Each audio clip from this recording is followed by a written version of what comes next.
L'émission Carnet de route se place au croisement des cultures chinoises et non chinoises en vous ouvrant les portes d'une Chine multiculturelle. Rubrique tourisme et culture décrypte pour vous les traditions ancestrales et les tendances plus actuelles.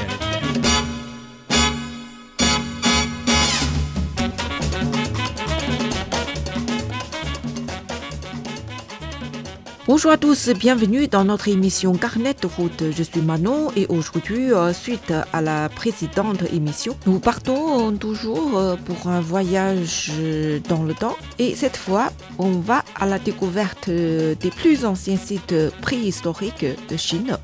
Je suis toujours en compagnie de mon collègue Rogo. Et bonjour Rogo. Bonjour Manon, bonjour à tous nos auditeurs. Je suis vraiment ravi d'être avec vous aujourd'hui pour continuer à partager ma passion pour ces sites extraordinaires qui nous racontent le premier chapitre de la présence humaine en Asie de l'Est. Et Rocco, aujourd'hui, on va parler de la transition vers le néolithique en Chine et quels sont les sites clés qui témoignent de l'émergence de l'agriculture et des premières sociétés sédentaires. La transition vers le néolithique en Chine est un chapitre passionnant de la préhistoire, marquant les passages des sociétés de chasseurs-cueilleurs aux premières communautés agricoles sédentaires. Cette transition s'est produite de manière indépendante en Chine par rapport au Proche-Orient, ce qui en fait l'un des centres d'origine de l'agriculture dans le monde. Et le plus ancien site néolithique de Chine, c'est quel site, Rogo ? Et le plus ancien site néolithique de Chine est probablement celui de Nanzhuangtou, le site de Nanzhuangtou, dans la province du Hebei, datant d'environ 10 500 à 9 700 ans avant notre ère.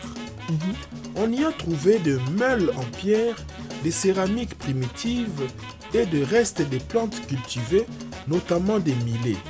Ces sites représentent une phase très précoce de la néolithisation où l'agriculture n'en était qu'en ses balbutiements. Ah, d'accord. Et d'autres sites cruciaux ? Oui, il y a par exemple celui de Peiligang, dans la province du Henan, le site Peiligang, datant d'environ 7000 à 5000 ans avant notre ère. La culture de Peiligang est caractérisée par des villages permanents avec des maisons semi-souterraines, de la céramique élaborée et une économie mixte basée sur la culture du millet et l'élevage des porcs, complétée par la chasse et la cueillette. Lors de la préparation de cette émission, j'ai remarqué que les habitants de Peiligang fabriquaient également des objets en jade et pratiquaient des rituels funéraires complexes. Donc, il suggère une organisation sociale de plus en plus structurée, on dirait. La tradition pèse lourd dans le village près du site. Et Rocco, j'ai appris également que dans le sud de la Chine, il existe un autre modèle de néolithisation, n'est-ce pas ? Oui, c'est vrai. C'est un autre modèle de néolithisation qui est bien illustré dans le site de Emudou dans la province du Zhejiang. Ça date d'environ 5000 à 4500 ans avant notre ère. Oui, le site de Remudou dans la province du Zhejiang. Ici, Manon, c'est le riz qui était cultivé plutôt que les millets. Tout à fait. Et les habitants construisaient des maisons sur pilotis pour s'adapter aux zones humides. Le site a livré des outils en bois remarquablement bien préservés, des pirogues et des objets en ivoire finement travaillés, témoignant d'un artisanat sophistiqué. C'est leur caractéristique, un artisanat sophistiqué. Et Rocco, cette période néolithique a été vraiment caractérisée par une culture vivrière très intense. Pas seulement, Manon. Il y avait aussi une évolution technologique et civilisationnelle déjà à cette époque-là. Le site de Banpo, près de Xi'an, dans la province du Shanxi, est l'un des exemples le mieux préservés de la culture de Yanshao, environ 5000 à 3000 ans avant notre ère, qui s'est épanoui dans les bassins du fleuve jaune. Ces villages néolithiques comprenait plus de 200 maisons, des ateliers de poterie, des greniers et un fossé défensif.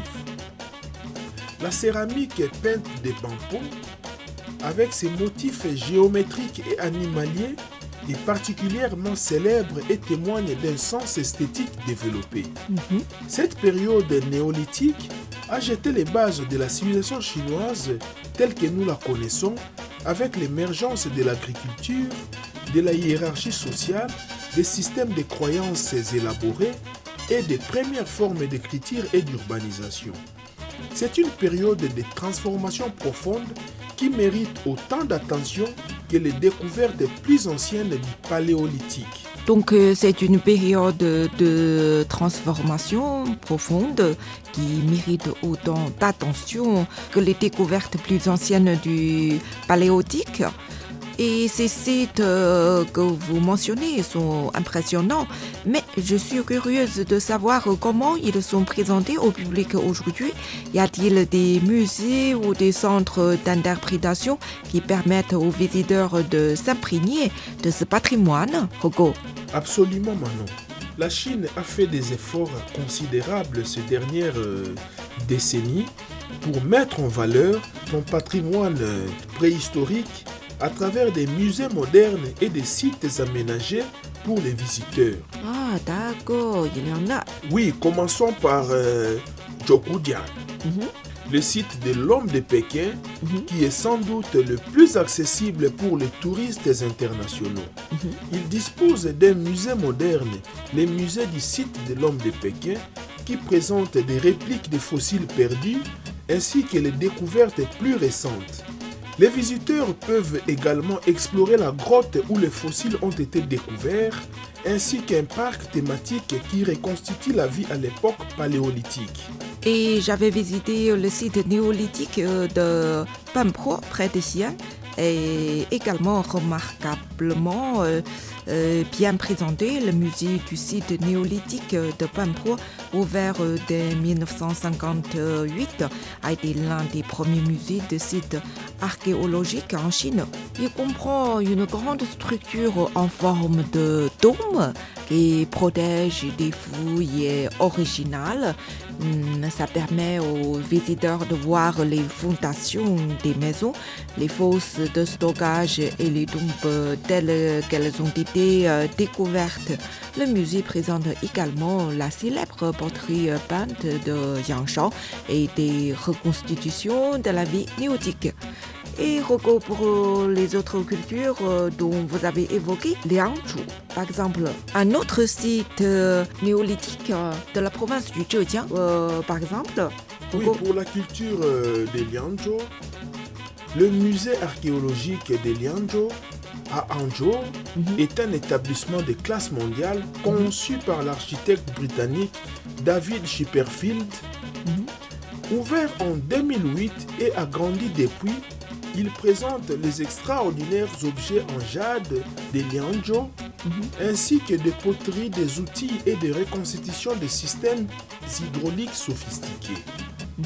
En 2019, le site de Liangzhou a été inscrit au patrimoine mondial de l'UNESCO, ce qui a encore amélioré sa visibilité et ses infrastructures touristiques.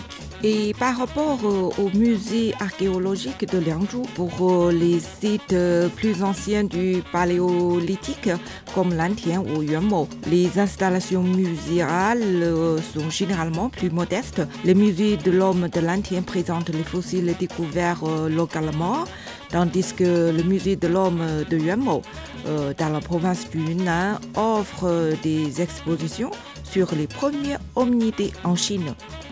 Et il y a aussi de nombreux musées provinciaux et municipaux en Chine possèdent également d'importantes collections préhistoriques. Il est également important de mentionner que la Chine a investi beaucoup dans la protection et la conservation de ces sites préhistoriques. Ces efforts de présentation et de conservation sont admirables. Et pour terminer notre émission, Hiroko, pourriez-vous nous parler des découvertes découvertes les plus récentes ou des recherches en cours qui pourraient encore enrichir notre compréhension de la préhistoire chinoise. Et cette question est très très importante. Le domaine de la préhistoire chinoise est en pleine effervescence avec de nouvelles découvertes et avancées méthodologiques qui continuent de révolutionner notre compréhension des origines humaines en Asie de l'Est. L'une d'elles et les plus excitantes est celle de la femme de dragon ou Homolongi, annoncée en 2021. Ah, c'est vraiment très récent. Et mais de quoi s'agit-il exactement? Vous pouvez nous donner une idée? Très bien, il s'agit d'un crâne remarquablement bien conservé, trouvé à Harbin, dans le nord-est de la Chine. Une ville qu'on a déjà présentée dans notre émission. Oui, une ville où il fait très froid en hiver. La ville qu'on appelle la ville des glaces. Ah oui, c'est ça. C'est ça. Et ces crânes dateraient d'au moins 146 000 ans. Ce qui est fascinant, Manon, c'est que ces crânes présentent un mélange unique de caractéristiques. Et certains chercheurs suggèrent qu'il pourrait s'agir d'une espèce humaine distincte, contemporaine des premiers Homo sapiens, et potentiellement plus proche de notre espèce que ne l'étaient les Néandertaliens. On parle aussi de beaucoup de révélations après des recherches effectuées sur les ADN de ces fossiles. Vous en savez quelque chose, Rocco? Oui, bien sûr. Il y a une autre avancée majeure concernant l'utilisation croissante de l'ADN ancien. Cela a même permis de comprendre le mouvement et le mélange des populations préhistoriques en Chine. À titre d'exemple, il y a des recherches récentes sur l'ADN ancien extrait d'ossements humains datant du néolithique au bronze qui ont révélé des schémas complexes de migration et d'hybridation entre différentes populations. Ah, donc en recours aux recherches sur l'ADN, on peut définir période exacte de ces fossiles? Oui, avec l'évolution de la science, donc ça nous permet de définir avec une exactitude considérable la période ou l'âge de ces fossiles. Donc ces études suggèrent que la population actuelle de la Chine est le résultat d'au moins 2 vagues de migration majeures. Et d'où viennent nos ancêtres exactement, Rocco? Il y a une migration qui venait du sud, et ça a été associé aux agriculteurs du riz du Yangtze. Ah, le sud. Et une autre venant du nord, associée aux cultivateurs de millet du fleuve jaune. Et ces 2 populations se sont progressivement mélangées, créant la diversité génétique que l'on observe aujourd'hui en Chine. Et l'apport de nouvelles technologies est non négligeable dans l'évolution de ces différentes informations, n'est-ce pas, Rocco? Oui, je l'ai d'ailleurs souligné tantôt. Donc, vous comprenez que l'utilisation... À part les recherches sur l'ADN. Oui, vous comprenez que l'utilisation de nouvelles technologies de datation a permis de réviser la chronologie de nombreux sites. Par exemple, par luminescence simulée optiquement, a contribué à l'établissement des chronologies plus précises pour les sites paléolithiques, tandis que la datation au carbone 14 par spectrométrie des masses, par accélérateur, aide à dater de très petits échantillons organiques avec une grande précision. Et maintenant, on arrive À la conclusion, qu'est-ce qu'on peut conclure de ces recherches actuelles dans le domaine du néolithique? Toutes ces recherches ont été réalisées avec l'utilisation de nouvelles technologies de datation. C'est aussi une question que posent de nombreux visiteurs. Oui, dans le domaine du néolithique, Manon, les recherches actuelles se concentrent sur la compréhension des origines de l'agriculture en Chine. Et de preuves récentes suggèrent que la domestication du riz pourrait avoir commencé dès 10 000 ans avant notre ère dans la vallée du Yangtze et celle du Mié vers 8 000 ans avant notre ère dans le nord de la Chine. Et cela a une signification très importante pour la Chine, comme la Chine, c'est un grand pays au niveau de production agricole. Comme vous dites, les recherches actuelles se concentrent sur la compréhension des origines de l'agriculture en Chine. Donc, les visiteurs qui s'intéressent à l'agriculture peuvent très bien retracer l'évolution de l'agriculture de la Chine lors de leur visite. Et d'autres axes de recherche. Il y a un autre axe de recherche passionnant concerne les interactions entre les humains et leur environnement. Ah, les humains et l'environnement. Oui. Et qu'est-ce que ça donne, les recherches? Les études paléoclimatiques et paléo-environnementales nous aident à comprendre comment les changements climatiques ont influencé l'évolution humaine et les mouvements des populations en Chine. Par exemple, le changement climatique. Des recherches récentes suggèrent que certaines migrations humaines et l'émergence de l'agriculture pourraient être liées à des changements climatiques majeurs à la fin de la dernière période glaciaire. Ah, merci infiniment, Rocco, pour ce merveilleux voyage à travers l'histoire chinoise des premiers hominidés de Shangcheng. Il y a plus de 2 millions d'années jusqu'aux sociétés complexes du néolithique. Vous nous avez fait découvrir les racines profondes de l'une des plus anciennes civilisations du monde. J'espère que cette émission vous a donné envie d'en apprendre davantage sur ces sites extraordinaires qui témoignent des premiers chapitres de notre histoire commune. Oui, Manon, merci beaucoup. Ce fut également un plaisir pour moi. Vous savez, la préhistoire chinoise est un domaine en constante évolution avec chaque nouvelle découverte qui enrichit notre compréhension des origines de l'humanité. J'encourage vivement nos fidèles auditeurs qui voyagent en Chine à visiter ces sites remarquables et les musées qui les présentent.